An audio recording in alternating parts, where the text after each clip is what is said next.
11వ కుమారుడు. ఏం పేరానికి? యేషబు. యేషబుని గురించి మనము ఈరోజు ధ్యానం చేసుకుందాం. యేషబుని గురించి ధ్యానము చేయాలంటే అందులో ఉన్న కొన్ని చాలా మర్మమైన విషయాలు ఉన్నాయి. జాగ్రత్తగా మనము వాటి వైపు మనసు పెడదాం. యేషబుని గురించి ఇంకా అతనిలో ఉన్న ఆశీర్వాదమును మనకు అర్థము కావాలంటే ఆదికాండము 2వ అధ్యాయము 5వ వచనం. మీకు అట్లా వినబడింది. 5వ వచనం.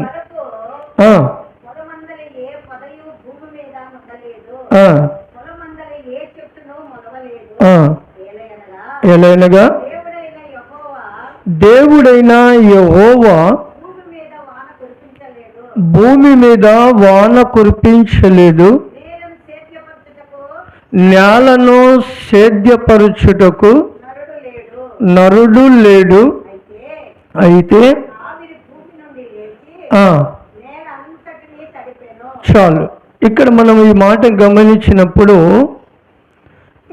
నేలను సేద్యపరచుటకు నరుడు లేడు. ఈ మాట గమనించండి. నేలను సేద్యపరచుటకు నరుడు లేడు అని మనకి ఇక్కడ ఈ మాట రాయబడి ఉంది. 1వ అధ్యాయము 27వ వచనాన్ని చదువుకుందాం. దేవుడు తన స్వరూపమందు నరుని సృజించెను,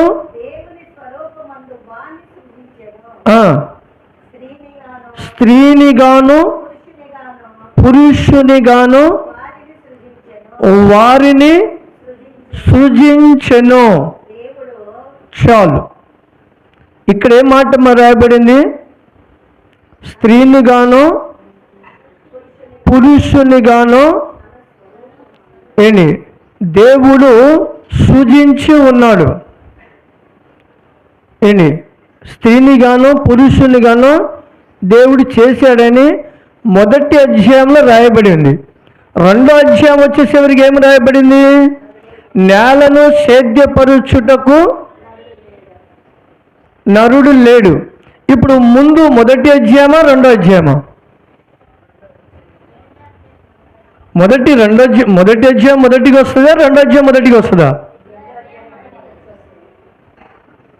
మన లెక్క ప్రకారంగా 1వ అధ్యాయం మొదటిగా వచ్చిద్దా లేదా 2వ అధ్యాయం మొదటిగా వచ్చిద్దా? 1వ అధ్యాయం మొదటినే వచ్చింది, 2వ అధ్యాయము రెండోసారిగా వచ్చింది. కానీ ఇక్కడ రాయబడిన మాట ఏంటి? 2వ అధ్యాయం మొదటిగా రాయబడింది, 1వ అధ్యాయము రాయబడింది కదా. మనం అలా అర్థం చేసుకుంటాం ఈ వాక్యానుసారం చూస్తే.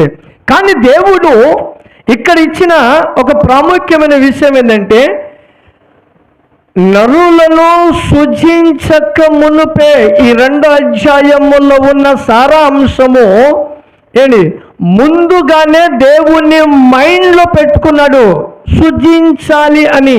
హల్లెలూయా. 1వ అధ్యాయములోనే దేవుడు అతన్ని మైండ్లో పెట్టుకున్నాడు. నేను స్త్రీనిగాను పురుషునిగాను నేను నిర్ణయించి ఉన్నానని. హల్లెలూయా. వారిని చేశానని 1వ అధ్యాయములోనే దేవుడు చేశాడు. అయితే 1వ అధ్యాయం నుంచి 2వ అధ్యాయం వచ్చేసేవరికి అక్కడ దాకా మనుషులను ఆలోచించాడు. దేవునికి స్తోత్రం. హల్లెలూయా. అయితే దేవుని కార్యము కంటికి కనబడదు, హృదయానికి గోచన కాదు అని ప్రభు చెప్పిన మాటకి ఏంటంటే, అతను మనకి తెలియపరచబడక మునిపే, నరుని ఆయన సృష్టించక మునిపే ముందుగానే దేవుడు మనకు సృజించడు. హల్లెలూయా. ముందుగానే దేవుడు మనకు సృజించాడు. అయితే బయటికి తీసుకురాలా ఏంటి, బయటికి తీసుకురాలా.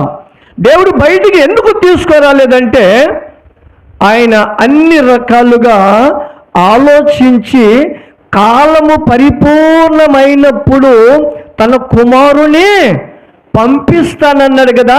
దాని సందర్భము వచ్చినప్పుడు తన ఆశీర్వాదాన్ని అనుగ్రహించడానికి మొదటి అధ్యాయములో ఆయన ఆశీర్వదించేశాడు.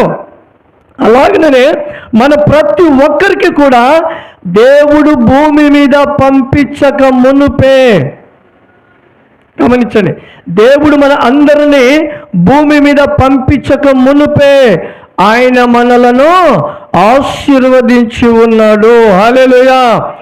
ప్రతి ఒక్క మనుషులను ఆయన ఆశీర్వదించి ఉన్నాడు.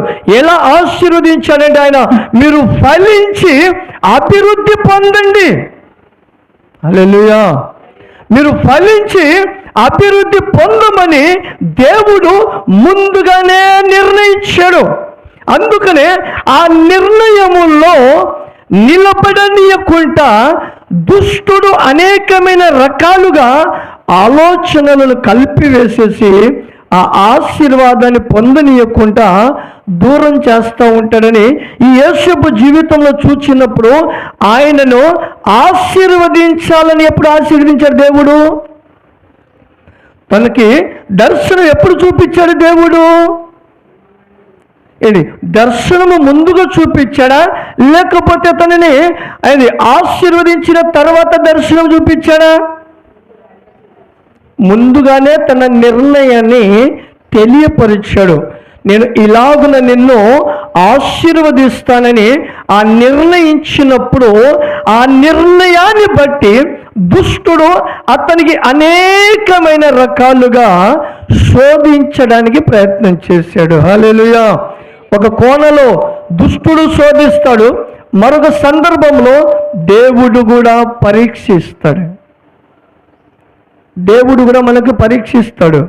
ఎందుకంటే దేవుడు మనకు ఇబ్బందులు పెట్టడని అనకూడదు, దేవుడు మనకి విడిచిపెడతాడని అనుకోకూడదు. దేవుడు విడిచిపెట్టే టైంలో విడిచిపెడతాడు, ఆశీర్వదించే టైంలో ఆయన ఆశీర్వదిస్తాడు. కనుక ఆయన యేసపు మన జీవితంలో మనం చూచినప్పుడు అతనిలో ఉన్న 3 ఆశీర్వాదాలు ప్రాముఖ్యమైనవి ఉన్నాయండి. మనము కూడా యేసపును దేవుడు అంతగా ఆశీర్వదించడానికి కారణం ఏంటంటే ముందుగానే తన గురించి ఆయన దేవుడు నిర్ణయించాడు ఆశీర్వాదాన్ని. మన కోసము కూడా దేవుడు నిర్ణయించాడు ఆశీర్వాదాన్ని. భూమి మీద మనము రాక మునిపే దేవుడు మనలను ఆశీర్వదించేశాడు. తన నిర్ణయము చొప్పున జరగడానికి ఆయన నిర్ణయించి ఉన్నాడు. కనుక మనము యేసపు ఎలాగైతే ఆశీర్వదింపబడ్డాడో మనము కూడా అలా ఆశీర్వదింపబడడానికే మనము ముందుగా ఈ మొదటి అధ్యాయంలో ఉన్న 2వ అధ్యాయంలో ఉన్న ఈ సారాంశాన్ని నేను మీ మధ్యలోకి తీసుకొచ్చాను. ఎందుకంటే దేవుడు మనకు ఆల్రెడీ ఆశీర్వదించి ఉన్నాడు. హల్లెలూయా. అయితే ఈ ఆశీర్వాదము అంత తొందరగా రాకపోతుందని అనడానికి మనం కొన్ని సందర్భాలలో ఇప్పుడు ధ్యానం చేసుకుందాం. తన తల్లి విషయంలో మనం గమనించినప్పుడు రాహేలు తను అనుకుంటున్న ఆశీర్వాదం గురించి మనము ధ్యానం చేసుకున్నాం. యేసపు పుట్టినప్పుడు తన మీద ఆమె పెట్టుకున్న ఆశ ఏంటో చూద్దాం. ఆదికాండము 30వ అధ్యాయము 22వ వచనము.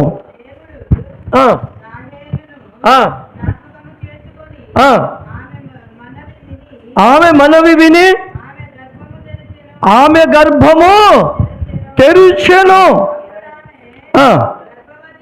గర్భవతివై కుమారుని కని దేవుడు నింద తొలగించనని అనుకొని మరియు యెహోవా మరి ఒక కుమారుని నాకు దయచేయును గాక అనుకొని హల్లెలూయా హల్లెలూయా. చూడండి, ఇప్పుడు తన తల్లి యేసపు పుట్టంగానే ఏ ఆలోచన ఆలోచించింది? మరి ఒక కుమారుని నాకు అనుగ్రహించెను, మరొక కుమారుని అనుగ్రహించెను అనే ఆ ఆలోచన తనలకు వచ్చిందంటే నేను మరొకసారి ఆశీర్వదింపబడబోతున్నాను. హల్లెలూయా. అయితే మరొకసారి నేను ఆశీర్వదించబోతున్నానని తన కుమారుని మీద ఎంచుకున్న అంశము. హల్లెలూయా. అయితే తన తండ్రి అతను కలిగిన ఆ ఆలోచనని బట్టి మనము గమనించినప్పుడు 49వ అధ్యాయము 22వ వచనాన్ని ఒకసారి చదువుకుందాం. చూడండి, యేసు పంట ఎటువంటి వ్యక్తి? ఫలించడి కొమ్మ. యూట యొద్ద ఫలించడి కొమ్మ, దాని రెమ్మలు గోడ మీద ఎక్కి వ్యాపించును, వీళ్ళు కాండ్రు అతనిని వేధించిరి, వారి బాణములను వేసి అతనిని హింసించిరి. యాకోబు కొలుచు పరాక్రమశాలివై హస్త బలము వలన అతని వీళ్ళు బలమైనదగును.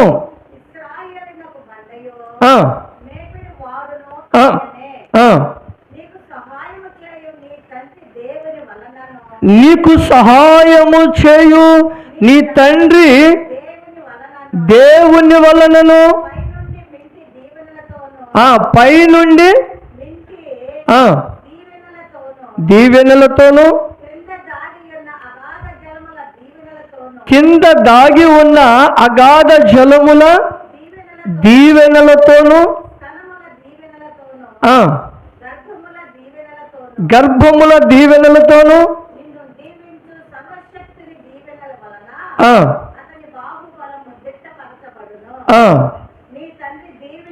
నీ తండ్రి దీవెనలు నా పూర్వీకుల దీవెనలను పైనే. హల్లెలూయా, హల్లెలూయా. మనం ఇక్కడ ఈ సారాంశమును గమనించినప్పుడు 22వ అధ్యాయం నుంచి 26వ వచనము దాకా రాయబడిన ఒక ప్రాముఖ్యమైన ఆశీర్వాదాలు ఇక్కడ ఉన్నాయి. తన తండ్రి అయిన యాకోబు యోసేపును ఇలాగున ఆశీర్వదిస్తూ ఉన్నాడు. ముందు మాత్రము 22వ వచనములో 23వ వచనములో మనం చూసినప్పుడు తనకు ఆశీర్వాదమును రావడానికి కొన్ని కారణాలు ఈ 2 వచనాల్లో ఉన్నాయి.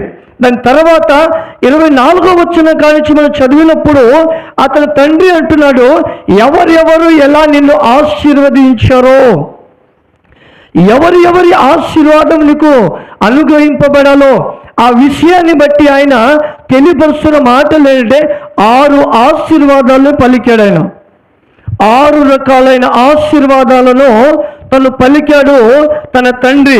అయితే ఈ ఆశీర్వాదము తనకు అనుగ్రహింపబడడానికి 22వ వచనములో అతడు పలికిన మాట ఏంటంటే, 23వ వచనం అంటే చూడండి, వీళ్ళు కాళ్ళు వాడు అతనిని వేధించిరి,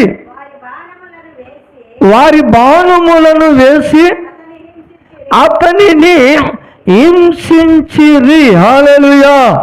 చూడండి, వీళ్ళు కాళ్ళు అతనిని వేధించి, అతనికి బయట వాళ్ళు కాకుండా తనకి దగ్గర ఉన్నవారు, తనకు సంబంధికులైన వారు, తనకు దగ్గర ఉన్నవారు వాళ్ళు ఏం చేశారంట? వేధించరు. యేసును తన బంధువులే, తన సహోదరులే వేధించరు. వేధించినప్పుడు అక్కడ ఆ 23వ వచనములో అంటున్నాడు, వారు బాణములను వేసిరి, అతనిని హింసించిరి. బాణములు వేశారండి. ఎటువంటి బాణాలు తెలుసా? వాళ్ళు వేసిన బాణముల చేత వాళ్ళు ప్రాణాలు కోల్పోలేదండి. కొంతమంది అంటూ ఉంటారు కదా, ఎదుటి వ్యక్తి ఆలోచనను బట్టి, వారు పలికే మాటలను బట్టి మా హృదయము ఎంతో గాయపరచబడుతుందని, ఎంతో వేదనగా ఉంటుందని. వేదన దేవుడే కలుగ చేస్తాడు. దేవుడే వాదన కలుగ చేస్తాడు. ఎలా కలుగ చేస్తాడంటే మనలను పరీక్షించడానికే. హల్లెలూయా! మనలను పరీక్షించడానికే, దేవుడు మనను ఆశీర్వదించడానికే, దేవుడు మనలను ఉన్నత స్థానములోకి తీసుకువెళ్ళటానికే, ఆయన మన పట్ల ఉన్న ఉద్దేశములను నెరవేర్చడానికే దేవుడే పరీక్షిస్తాడు. దేవుడు పరీక్షించకపోతే ఎవరి వల్ల కూడా కాదు పరీక్షించడానికి. దేవుడు అనుమతి ఇవ్వకపోతే ఎవరి వల్ల కాదు మన దగ్గరికి రావటానికి. అందుకని మనం చూచినప్పుడు యోసేపు పట్ల ఆయన కలిగిన ఉద్దేశం ఏంటంటే, సమస్త జనముల కంటే నేను నిన్ను హెచ్చిస్తానని వాగ్దానము నెరవేర్చబడడానికి తన సహోదరులే ఆశీర్వాదము తనకు దగ్గరికి రావటానికి, తన సహోదరు తనకి బానిసగా ఉండడానికే ఆయన ముందుగానే దేవుడు తెలియపరిచినప్పుడు ఆ సహోదరుల వలనే అతనికి బాణములు విడువబడ్డాయండి. అతని హృదయము గాయపరచబడినట్టుగా, భయంకరమైన వేదన కలుగునట్లుగా, అతనికి దుఃఖమును కలిగినట్లుగా వేదనలు కలిగాయి. ఆ వేదనలలో అతని మీద, వారి మీద తిరుగుబాటు కలగనీయకుండా మనము గమనిస్తే, ఇతనికి ఇన్ని శ్రమలు వచ్చినా కూడా, ఇంత వేదన కలిగినా కూడా ఇతను నోరు తెరవలేదంటే ఇతనిలో ఉన్న మరొక పరిస్థితి ఏంటి? తన తల్లి ఆలోచించిందంటే, ఇదిగో దేవుడు నాకు మరలా ఆశీర్వదిస్తూ ఉన్నాడు, దేవుడు నాకు మరలా కృప చూపిస్తున్నాడు, అందుకనే అతనికి యోసేపు అని పేరు పెట్టని తన తల్లి అతని ద్వారా నేను మరలా ఆశీర్వదింపబోచున్నాను అంది. కానీ తన తండ్రి అంటున్నాడు, అతనికి 6 రకాలైన ఆశీర్వాదాలకు తనకు వచ్చే కన్నా ముందు తనకు బాణాలు అనేకమైనవి వచ్చాయి. అవి ఎక్కడి నుంచి? తన సహోదరుల దగ్గర నుంచే బాణాలు వస్తాయి. దేవునికి స్తోత్రం, హల్లెలూయా. ఎందుకు వస్తాయంటే, నీవు ఆశీర్వదింపబడడానికి. నీకు ఇటువంటి మాటలు వస్తున్నాయంటే, నీకెందుకు సంఘంలో అటువంటి కలతలు వస్తున్నాయంటే, నువ్వు ఆశీర్వదింపబడడానికి. హల్లెలూయా. నువ్వు బలపరచబడడానికే, నువ్వు కృప పొందడానికే. ఒక్కొక్క సందర్భంలో దైవ సేవకుని ద్వారా కూడా వస్తాయి. ఒక్కొక్క సందర్భంలో దైవ సేవకుల ద్వారా కూడా వస్తాయి. ఎందుకు తెలుసా? దేవుడే అబ్రహామును శోధించాడా? వేరే వాళ్ళు శోధించారా? కుమారుని ఇస్తానని చెప్పి ఎవరు బ్రేక్ చేశాడు? దేవుడు ఎమ్మటే ఇచ్చాడా? రెండోది, యోబుని శోధించింది ఎవరు? ఎవరు శోధించాడు? దేవుడు శోధించాడా? అపవాది శోధించిందా? హల్లెలూయా. అపవాది పంపించేది ఎవరు పంపించాడు? దేవుడే కదా. మనుషులు పంపించారా? దేవుడు ఇదిగో వారి దగ్గరికి వెళ్ళమని పంపిస్తాడు. ఒక సందర్భంలో దైవ సేవకుని ద్వారా కూడా వస్తాయి. ఎందుకు తెలుసా? నువ్వు నిలకడగా ఉంటావా లేకపోతే పడిపోతావా అని. పడిపోతావా నిలబడతావా? అన్ని కోణాల నుంచి అనేకమైన రకరకాలైన శోధనలు కూడా వస్తాయి. యేసుపుకు ఎవరి ద్వారా వచ్చింది? యేసుపుకి ఎవరి ద్వారా వచ్చింది శోధన? తన అన్నల ద్వారా వచ్చింది, తన తండ్రి ద్వారా కూడా వచ్చింది. రెండో దర్శనం వచ్చినప్పుడు తన తండ్రి ఏమంటాడు అతన్ని? నేను చేస్తాడా? ఎలా కనబడుతాను నీకు ఎలా కనబడుతున్నాను అని తండ్రి కూడా అతనిని శోధన కలగ చేస్తాడు. మరి ఆత్మీయ తండ్రి పెట్టడా? అందుకనే యేసప్పులో ఉన్న గుణగణాలు చాలా ఉన్నాయి. సమయం సరిపోదు కానీ షార్ట్ కట్లో తీసుకెళ్తాను నేను. దేవునికి స్తోత్రం, హల్లెలూయా. ఇంకా సమయం వచ్చినప్పుడు మరోసారి ధ్యానం చేసుకుందాము. 1 గంటన్నర దానికి ప్రసంగం ఉంటుంది, సారాంశం, కాబట్టి నేను షార్ట్ కట్లో తీసుకెళ్తాను. ఏంటి అయితే ఇక్కడ యేసప్పు అంతగా ఆశీర్వదింపబడడానికి తన సహోదరుని ద్వారానో తన తండ్రి ద్వారానో అలాగుననే అతనికి ఎన్ని శ్రమలు వచ్చినప్పుడు కూడా తన నోరు తెరవకుండా రెండవ మాట కూడా పలకకుండా ఉండడానికి కారణం ఏంటో తెలుసండి. రెండవ మాట పలకకుండా యేసప్పు తనలో ఏ మాత్రమును కోపము రాకుండా ఉండడానికి మరొక సందర్భం చూపిస్తాను చూడండి. 39వ అధ్యాయం, ఆదికాండము 39వ అధ్యాయము మొదటి నుంచి చదువుకుందాం మనం. యోసేపును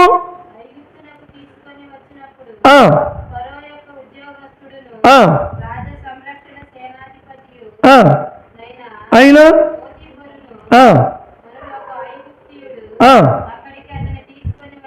వచ్చిన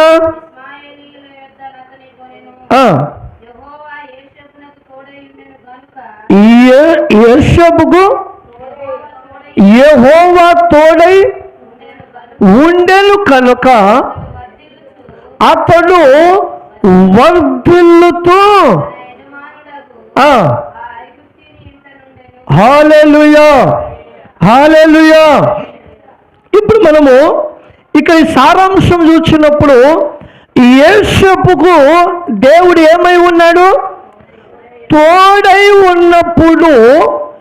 యోసేపుకు దేవుడు తోడై ఉన్నప్పుడు ఆయన తన సహోదరుతో గొడవ పెట్టుకున్నాడా? తన సహోదరుతో గొడవ పెట్టుకున్నాడా? మీరు నన్ను బావిలో గుంటలో పడేసేసారు, గుంటలో పడేసేసిన తర్వాత నేను చచ్చిపోయేవాడిని, నేను చనిపోవాలని మీరు ఆలోచిస్తున్నారు, ఎందుకు ఇలా చేస్తున్నారని ప్రశ్న ఏమైనా వేశాడా? ఎక్కడ కూడా ఒక ప్రశ్న వేయాల.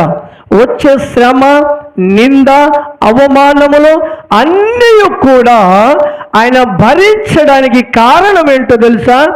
దేవుడు అతనికి తోడై ఉన్నాడు. హల్లెలూయా. దేవుడు అతనికి తోడై ఉన్నాడు కనుక అతను ఏ మాత్రమున అతని వైపు చూడకుండా, శ్రమ వైపు చూడకుండా, బాధ వైపు చూడకుండా, శోధన వైపు చూడకుండా దేవుడు తనకిచ్చిన దర్శనం వైపు చూస్తూ ఉన్నాడు. హల్లెలూయా. ఎవరి వైపు చూస్తున్నాడు ఆయన? దేవుడు తనకిచ్చిన దర్శనం వైపు చూస్తూ ఉన్నాడు. ఏమంటున్నారు తన సహోదరులు? ఇతడిదిగో కలలు కనేవాడు వస్తూ ఉన్నాడు, కలలు కనేవాడు వస్తూ ఉన్నాడు. ఎంత ఎగతాళి మాటలు చేస్తున్నారు చూడండి. వాళ్ళు ఎంత ఎగతాళి మాటలు చేస్తూ ఉన్నారో. కలలు కనేవాడు అంట, ఆయనకి మనము బానిసగా ఉంటామంట, ఆయన చెప్పినట్టుగా మనం చేయాలంట. రకరకాలైన భయంకరమైన మాటలు పలుకుతూ ఉన్నప్పుడు అక్కడ యోసేపు ఏ మాట కూడా పలకకపోవడానికి కారణము అతనికి దేవుడు తోడై ఉన్నాడు కనుక అతడు అంతగా వర్ధిల్లుతూ ఉన్నాడు. హల్లెలూయా. అయితే మనము గమనించవలసిన విషయం, మనము వర్ధిల్లాలి అనుకుంటే మనకి ఎవరు తోడై ఉండాలి? దేవుడు తోడై ఉండాలి. దేవుడు తోడై ఉండాలి అంటే మనం ఎలా ఉండాలి? ఇది కావాలి. దేవుడు ఎవరికి తోడై ఉన్నాడు? పుట్టింది 12 మంది. ఈ 12 మందిలలో దేవుడు తోడై ఉన్నాడనే మాట రాసింది ఈ యోసేపుకు. మిగతా 11 మందికి చెప్పలేదే. మిగతా ఈ 11 మందికి ఎందుకు చెప్పలే దేవుడు? ఎందుకు చెప్పలేదు అని గమనించడానికి అదే ఆదికాండము 37వ అధ్యాయము మొదటి వచనం కానించి మనం చదివినప్పుడు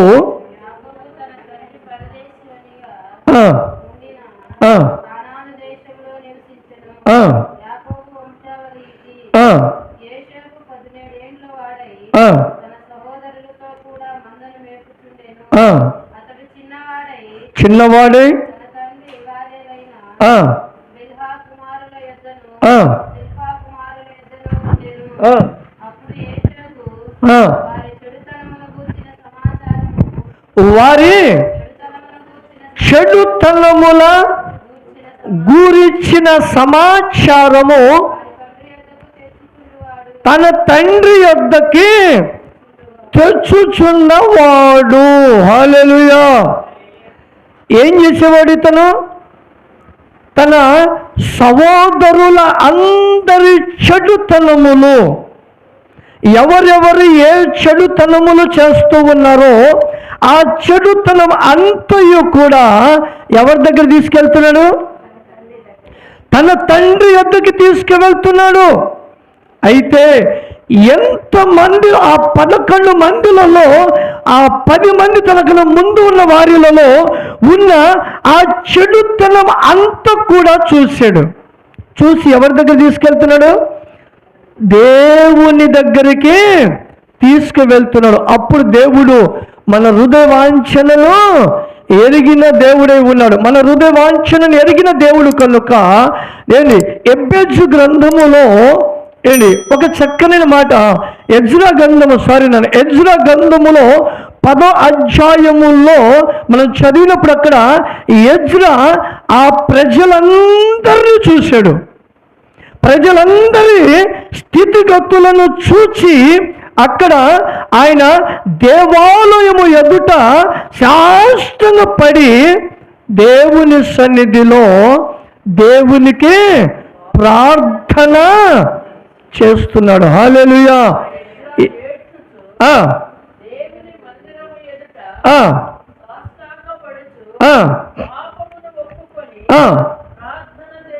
ప్రార్థన చేసెను. చూశారండి, ఎజ్రా ఏం చేస్తున్నారు? ఇప్పుడు ఆ ప్రజల అందరి పాపములను వాళ్ళు చేస్తున్న భయంకరమైన పరిస్థితిని బట్టి ఆ పాపమును ఒప్పుకొని దేవుని సన్నిధిలో దేవుని మందిరం ఎదుట ప్రార్థన చేస్తూ ఉన్నాడు. హల్లెలూయా. అప్పుడు దేవుడు అక్కడ వారిని గురించి తెలియపరిచాడు.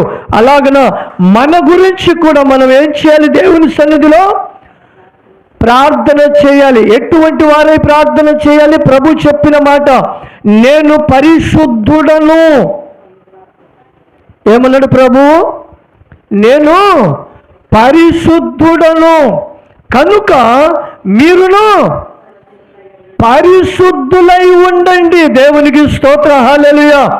మీరును పరిశుద్ధులై ఉండమన్నాడా? లేకపోతే నేనే పరిశుద్ధంగా ఉంటే మీరు చాలన్నాడా? మీరును పరిశుద్ధులై ఉండండి. పరిశుద్ధులై ఉండమని చెప్పినప్పుడు తన సహోదరులు అనేకమైన పాపములను చేయుచున్న ఆ పాపములను బట్టి తన హృదయములో వేదన కలిగింది. హల్లెలూయా. యేసపు హృదయములో వేదన కలిగి తట్టుకోలేక తీసుకువెళ్ళి ఆ సమాచారము మొత్తాన్ని తన తండ్రి యొద్దకి తీసుకువెళ్ళాడండి. తీసుకువెళ్ళిన తర్వాత యేసపుకున్న మనస్తత్వాన్ని చూశాడు. దేవుడు, అయ్యో ఇతనైతే భయంకరమైన పాపములను సహించని వ్యక్తి.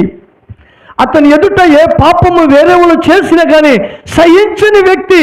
ఇతను పరిశుద్ధంగా ఉండే వ్యక్తి, ఇతను మాట మీద నిలబడే వ్యక్తి, ఇతను మాట మీద నిలకడగా ఉండే వ్యక్తి అతను అని చెప్పి అతనిలో జరుగుతున్న ఆ పరిస్థితుల అన్నిటిని చూచిన దేవుడు అతనికి ప్రత్యక్షమయ్యాడు. హల్లెలూయా. అయితే మనము ఈ 37వ అధ్యాయంలో ఉన్న సారాంశమును చూచినప్పుడే యేసపును దేవుడు దాని తర్వాత దర్శించాడు. ఈ 37వ అధ్యాయంలో దేవుడు అంతకు ముందు అతనిని దర్శించిన తన సహోదరుల చెడుతనములు అంతటిని వారి ఎదుట బయలుపరిచాడు. బయలుపరిచినప్పుడు ఇతని మనస్సును గుణగణాలను చూశాడు. చెడుతనము అంటే చెడు అనేది ఒకటే కాదు నాన్న, బైబిల్లో మనకున్నాయి, చాలా చాలా ఉన్నాయి చెడు. దేవుడు మన కంటి చూపుతో చూస్తేనే అది పాపమని అన్నాడు. నీ నోటితో పలికే ప్రతి మాట అగ్ని వంటిది అని యాకోబు గారు చెప్పాడు. మన నోటి మాటలంటే ఎటువంటిది? అగ్ని వంటిదంట. ఆ మాట ద్వారా హృదయం గాయపరచబడింది, వేదన కలగ చేసేది. నోటి మాటలు కూడా కావాలి. మన కంటి చూపు కావాలి. మీ అక్కడ ఆది కాండము 3వ అధ్యాయంలో నిర్గమకాండము 2వ అధ్యాయంలో తెలియపరిచిన మాట ఇదిగో, ఈ ప్రజల ఊహ అంతయు కూడా హల్లెలూయా ఆది కాండం 6వ అధ్యాయంలో అంటాడు, ఈ ప్రజల ఆలోచన అంతయు కూడా చెడ్డదిగా, ఊహ అంతా కూడా చెడ్డది. ఊహల్లో కూడా రావద్దు మనకి చెడుది, ఊహల్లో కూడా రావద్దు చెడు, మన ఆలోచనలో కూడా రావద్దు చెడు. అందుకని మొన్న దేవుడు మన ఊహల్లో కూడా ఏది కూడా రానివ్వకూడదు. కంటి చూపులో, రెండోది నోటి మాటల్లో, ఆలోచనలో, ఇవన్నీ పాపానికి స్వాదిష్టముగా ఉన్నాయి. ఈ పాపానికి స్వాదిష్టముగా ఉన్నాయి. నిన్ను వల్ల నీ పొరుగు వారిని ప్రేమించకపోతే పాపముగా ఏర్పరచబడింది. ప్రేమించకపోతే కూడా పాపమే, ప్రార్థన చేయకపోతే కూడా పాపమే, దూషిస్తే కూడా పాపమే. ఎవరిని కూడా మనము దూషించకూడదు. దేవుడు ప్రేమిస్తున్నప్పుడు మనము దూషించడానికి ఏ పార్టీ వారమో? మనం ఎవరిని కూడా దూషించకూడదు. దేవుడు ప్రేమిస్తున్నప్పుడు మనం ఎలా దూషించగలుగుతామో? దేవుడు ఆశీర్వదిస్తున్నప్పుడు మనం ఎలా వారిని శపించగలుగుతామో? శపించే అధికారము మనకి ఎక్కడ కూడా దేవుడు ఆశీర్వదిస్తున్నాడు. బిలాం విషయంలో, ఇశ్రాయేలు ప్రజల విషయంలో బయలుపరుస్తాడు. దేవుడు వారిని ఆశీర్వదించినప్పుడు బిలాములు వారిని శపించడానికి ప్రయత్నం చేస్తే ఎక్కడ వాళ్ళు శపింపబడ్డారా? ఎక్కడ కూడా వాళ్ళు శపింపబడలేదు, ఆశీర్వదింపబడుతూనే ఉన్నారు. దేవునికి స్తోత్రం, హల్లెలూయా. ఇంకొక విషయం మనం గమనిస్తే, దేవుడు వారిని ఆశీర్వదించడానికి ఉద్దేశించినప్పుడు ఫరో వారికి భయంకరమైన శ్రమ పెడుతున్నాడు.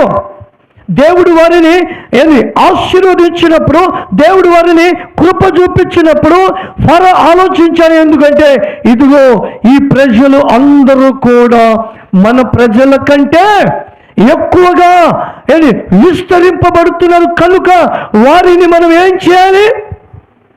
శ్రమ పెట్టాలి. వారికి శ్రమ పెడితే వాళ్ళు ఆశీర్వదింపబడరు.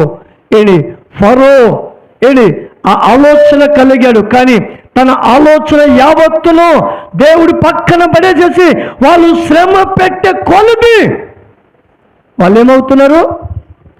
ఆశీర్వదింపబడుతున్నారు. శ్రమ పెట్టే కొలది ఆశీర్వదింపబడుతున్నారు. అందుకనే ఆ ఆశీర్వాదము దేవుడు మనకు అనుగ్రహించాడు. దేవుడు మనకి కృప చూపించాడు. దేవుడు మనకు తెలియకుండానే ముందుగానే ఆయన ఆశీర్వాదాన్ని అనుగ్రహించాడు. యేసు జీవితంలో కూడా మనము ఇటువంటి వాటిని మనము గమనించవచ్చు. ఎందుకంటే ఆయనకు దేవుడు ముందుగానే ఆశీర్వదించాడు. కనుక ఈ ఆశీర్వాదమును నేను పొందుటకు నాకొచ్చే శ్రమైనా, బాధైనా, వ్యాధనైనా నేను అన్నిటినీ భరిస్తాను. భరించేవాడే శ్రమను సహించువాడు ఏమంటాడాయన? శ్రమను సహించువాడు ధన్యుడు. శ్రమను సహించేవాడు ధన్యుడు అన్నప్పుడు, శ్రమ సహించకపోతే నీకెక్కడ ధన్యత? నీకెక్కడ ఆశీర్వాదము? నీకెక్కడ కృప? ఎక్కడ ఆశీర్వాదం? శ్రమలో మనము పాలి భాగస్తులుగా ఉండాలి. శోధనలో మనము నిలకడగా ఉండాలి. శ్రమలు ఎన్ని వచ్చినా మనము ఆయన కోసము మనము ఎదురు చూసేవారిగా ఉండాలి. ఎప్పుడైతే ఆ శ్రమలలో మనము నిలిచి ఉండగలుగుతామో, శోధనలు ఎప్పుడైతే నిలిచగలిగి ఉంటామో, అప్పుడు మనకు వచ్చే ఆశీర్వాదాలు, 6 రకాలైన ఆశీర్వాదాల గురించి ఇగో చదవండి. ఇప్పుడు 24వ వచనం, ఆదికాండము 49వ అధ్యాయము 24వ వచనం గురించి చదువు, ఒక్కొక్కటి మీకు చూపిస్తాను. మొదటి ఆశీర్వాదం చూడండి. ఆయన ఏ ఆశీర్వాదం కలుగజేశాడు?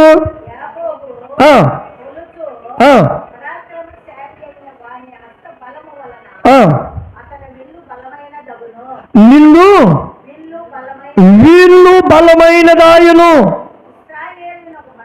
ఎవరి వలన అయినట్టు అతని బలము? వీళ్ళు బలము. పరాక్రమశాలివైన వాని హస్త బలమును. పరాక్రమశాలి ఎవరున్నారు? ఇప్పుడు మనకు పరాక్రమశాలి ఎవరున్నారు? దేవుడు ఒక్కడే పరాక్రమశాలి అయిన వాడు. అతని బలము వలన, అతని బలము ఎలా వచ్చింది? 39 అధ్యాయంలో మనం చదివే 2వ వచనం కదా, ఏంటి? యెహోవా అతనికి తోడై ఉండెను. హల్లెలూయా. అతనికి తోడై ఉండెను కనుక, దేవుడు అతనికి తోడై ఉండెను కనుక అతను ఎటువంటి ఆశీర్వాదం పొందుతున్నాడు? చూడకిన నీకు సహాయము చేయు నీ తండ్రి దేవుని వలన పై నుండి మింటి దీవెనలతోనూ కింద దాగి ఉన్న, చూసారా? పై నుండి వచ్చే దీవెనలు ఒకటి గుర్తుపెట్టుకోండి. దీవెన ఎక్కడ? పై నుండి వచ్చే దీవెన. రెండోది కింద దాగి ఉన్న అగాధ జలముల దీవెనలతో. హల్లెలూయా. రెండోది ఎక్కడ దాగి ఉందంటే మన కోసం దీవెన. అగాధ జలములలో కూడా దాగి ఉంది మన కోసము దీవెన. రెండో దీవెన. మూడో దీవెన చూడండి ఇక్కడ ఏంటంట? స్తనముల దీవెనలతోనూ గర్భముల దీవెనలతోనూ. ఇక్కడ ఎన్ని దీవెనలున్నాయి? 2. స్తనముల దీవెనలను, గర్భముల దీవెనలు. ఎన్నైనప్పటికీ 4. కింద చదవండి ఇంకోటి. చూడండి, నిన్ను దీవించు సర్వశక్తుని దీవెనలు. నిన్ను దీవించే సర్వశక్తుని దీవెన. ఎవరు మనకు సర్వశక్తుడు? దేవుడే. దేవుని ఆశీర్వాదము. 5. ఏది ఏది కింద ఇంకా చదవండి. అతని బాహుబలము దిట్టపరచబడును. నీ తండ్రి దీవెనలు నా పూర్వీకుల దీవెనలు. హల్లెలూయా. ఎవరి దీవెనలట? నీ తండ్రి దీవెనలు. ఏ తండ్రి దీవెనలు? యాకోబు దీవెనలు. ఏంటి? యాకోబు దీవెనలను, నీ పూర్వీకుల దీవెనలు. నీ పూర్వీకులు ఎవరు? అబ్రహాము, ఇస్సాకుల దీవెనలు. నీ పూర్వీకులు ఇంకంతకు ముందు ఉన్నవారు, వారి అందరి దీవెనలు నీకు అనుగ్రహింపబడతాయి. హల్లెలూయా. ఈ 6 రకాలైన దీవెనలు నీకు రావాలి అంటే నువ్వు ఎలా ఉండాలంటున్నాడు ఆయన? నువ్వు దేవునికి ఏంటి? ఎక్కడ కూడా దేవుడు నీలో చూచినప్పుడు పాపము అనేది కనబడవద్దు. హల్లెలూయా. పాపం అనేది కనబడదు. ఏ కోణంలో నువ్వు చూసినా పాపం అనేది కనబడవద్దు. ఏంటి? నువ్వు పరిశుద్ధంగా ఉండాలి. నువ్వు పరిశుద్ధంగా ఎప్పుడైతే ఉంటావో దేవుడు నీకు అప్పుడు ప్రత్యక్షమవుతాడు. ఆయన ఎవరై ఉన్నాడు? పరిశుద్ధుడైన దేవుడు. పరిశుద్ధుడైన దేవుడు కనుక మనలను కూడా పరిశుద్ధంగా ఉండమని కనుక ఏంటి? ఆయన ఇచ్చే ఆ ఆశీర్వాదాలను మనము పొందడానికి పరిశుద్ధంగా ఉందాం. హల్లెలూయా. ఎటువంటి వారమై ఉండాలి? పరిశుద్ధమైన వారి ఉండాలి. రెండోది యాకోబులో మనం ఈ యోసేపులో చూడవలసిన లక్షణం రెండోది ఏదంటే, ఆయన జీవితంలో శ్రమలు వచ్చినప్పుడు కూడా శ్రమ పెట్టేవారిని కూడా ఏమీ సమాధానం చెప్పలేదు, దూషించలేదు. ఎవరిని కూడా దూషించలేదు, ఎవరిని కూడా ఇబ్బంది పెట్టలేదు. ఎందుకంటే తన ఆలోచన అంతయు కూడా దేని మీద ఉంది? దేవుడు నాకు ఒక ప్రత్యక్షత కలుగ చేశాడు. నా పట్ల ఆయనకున్న ఉద్దేశాన్ని బయలుపరిచాడు కనుక ఇదిగో నేను ఆ ప్రత్యక్షత కోసం ఉండాలి. హల్లెలూయా. ఆ ప్రత్యక్షత కోసం నేను నిలిచి ఉండాలి. ఆ ప్రత్యక్షత నేను పొందడానికి ప్రయాసపడాలి. ఆ ప్రత్యక్షత కోసం నేను కనిపెట్టుకొని ఉండాలి అని మనము ఈ 6 దీవెనలు మనము పొందాలంటే మనకి ఎవరు తోడై ఉండాలి? దేవుడు మనకు తోడై ఉండాలి. దేవుడు నీకు తోడై ఉండాలి. దేవుడు నీకు తోడై ఉండాలంటే మనమేం కలిగి ఉండాలి? పరిశుద్ధంగా ఉండాలి. పరిశుద్ధంగా ఉండాలంటే మనకు బైబిల్లో అనేకమైన మాటలు ఉన్నాయండి. అనేకమైన మాటలు ఉన్నాయి. మన జీవితంలో పాపము కనబడకూడదు. పాపములో నిలిచి ఉన్నప్పుడు మనము ప్రభువా ప్రభు అని పిలిస్తే ప్రయోజనము ఏమాత్రము ఉండదు. దేవుడు పక్షపాతి కాడు. నువ్వు ప్రార్థన బారున ఎన్ని ప్రార్థనలు చేసినా క్రియ లేకపోతే ప్రార్థన దేవుడు ఆలకించడు. నువ్వు క్రియ చేస్తూ నువ్వు ప్రార్థన చేయకపోతే కూడా దేవుడు ఆలకించడు. రెండు ఉండాలి. క్రియ ఉండాలి, ప్రార్థన ఉండాలి. క్రియ ఉండాలి, ప్రార్థన ఉండాలి. ఎప్పుడైతే మనము అంతగా మనము క్రియ కలిగి ఉంటామో, యేసపు క్రియ కలిగి దేవుడు తన పట్ల ఉంచిన ఉద్దేశము ప్రణాళికని బట్టి తను కనిపెట్టుకొని ఉన్నాడు. ఎన్ని శ్రమలు వచ్చినా, ఎన్ని బాధలు వచ్చినా, ఎవరి ద్వారా వచ్చినా ఎవరి వైపు చూడలేదు, దేవుని వైపు చూశాడు. దేవుని వైపు ఎప్పుడైతే చూశాడో ఆయన ఉన్న పాటున ఉన్న స్థలములోనే దేవుడు అతనికి ఆశీర్వదించాడు. అలాగన దేవుడు మనల్ని కూడా ఆశీర్వదించడానికి ఒకే ఒక విషయము, పాపము మనలో ఎక్కడ కనపడకూడదు. పాపము కనబడితే ఒకవేళ పాపము మనలో ఉండి ఆశీర్వదింపబడుతున్నామా? ఖచ్చితంగా భ్రమపరిచే ఆత్మ ఉంది. భ్రమపరిచే ఆత్మ భ్రమపరుస్తూ ఉంటుంది. పాపము మనలో పెట్టుకొని మనము పాపమును మనము కనిపెట్టుతూ మేము బాగా వాడబడుతున్నామంటే వాడుకునేది దుష్టుడు. వాడుకునేది దుష్టుడే. ఎందుకంటే మనము సౌలును దావీదులను జ్ఞాపకం చేసుకోవచ్చు. మొదటిగా మాత్రము దేవుడు అతనిని రాజుగా చేశాడు, కానీ తన క్రియల వలన, తన ఆలోచన వలన దేవుని ఆత్మ వెళ్ళిపోయింది, దురాత్మ తనలో ప్రవేశించింది. అది అతనికి అర్థం కాలేదు. అందుకనే మనకి అర్థం కావటానికి మనలో ఉన్న క్రియను బట్టియే దేవుని ఆశీర్వాదం. హల్లెలూయా. దేవుని ఆత్మ మనలో పని చేయాలి అంటే మన క్రియని బట్టి దేవుని ఆత్మ పనిచేస్తుంది. మన ఈ యేసపు జీవితంలో మనం చూసినప్పుడు ఆయనలో ఏం పని కనబడే దేవుడికి? యేసపులో ఉన్న క్రియలు కనబడ్డాయి. తన సహోదరుల చెడుతనమును ఆ సమాచారము తీసుకువచ్చి తండ్రి ఎదుట పెట్టేవాడు కనుక అతనిలో ఉన్న గుణగణాలను చూసిన దేవుడు అతనికి తోడై నిలిచి, ఇదిగో నా కుమారుడు, నేను ఇదిగో ఈ ఉన్నత స్థానంలో నేను తీసుకువెళ్తానని అతనికి దర్శనమును చూపించి అతన్ని బలపరిచాడు. అతని తోడై ఉన్నాడు, తనని కాపాడుకుంటూ వచ్చాడు. దేవునికి స్తోత్రం. హల్లెలూయా. దేవుడు మనల్ని కాపాడాలి అనుకుంటే ఆయన ప్రణాళికలో మనము నిలిచి ఉండాలి. పాపము పెట్టుకొని నేను జాగ్రత్తగా, పాపము విషయంలో దేవుడి మాటలు, పాపము విషయంలో మనలో ఎక్కడ కూడా చిన్న లోపము కనపడకూడదు. ఒకవేళ పాపం విషయంలో లోపము కనబడి నీవు ప్రార్థన చేసిన ప్రార్థన దేవుడు ఆలకించడు. ప్రార్థన ఆలకించడు. నీ ఎంత ప్రార్థన చేయి, దేవుడు ఆలకించడు. పాపుల మొర ఉంది కదా, పాపుల మొర దేవుడు వినడని ఉంది కదా.